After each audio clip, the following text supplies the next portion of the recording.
دعاء النبي صلى الله عليه وآله يقول: من قرأه أبدل الله سبحانه وتعالى همه إلى فرح، أبدل حزنه إلى سرور.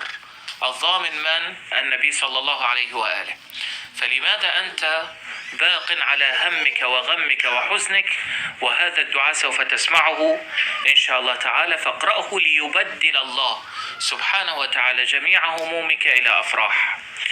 النبي صلى الله عليه وآله بنص العبارة قال: من أصابه هم أو حزن فليقل، أو حزن فليقل: اللهم إني عبدك وابن عبدك وابن أمتك، ناصيتي في يدك، ماض في حكمك، عدل في قضاؤك، أسألك بكل اسم هو لك سميت به نفسك أو أنزلته في كتابك أو علمته أحدا من خلقك أو استأثرت به في علم الغيب عندك، أن تجعل القرآن ربيع قلبي ونور صدري وذهاب همي وجلاء حزني.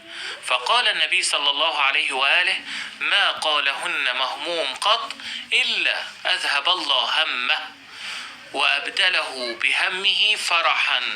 قالوا: يا رسول الله، أفلا نتعلم هذه الكلمات؟ قال: فتعلموهن وعلموهن. هذا ما ورد في كتاب بحار الأنوار في الجزء 92 الصفحة 300 أو عفوا 280. فماذا ولماذا تصبر وعلى ماذا تصبر؟ اقرأ هذا الدعاء واحسن الظن بالله، واجعل همومك كلها تذهب وتكون أفراح ومسرات بقضاء جميع الحوائج. برنامج صباحات ولائية من محمد خادم في مرقد الحسين بن علي عليهما السلام.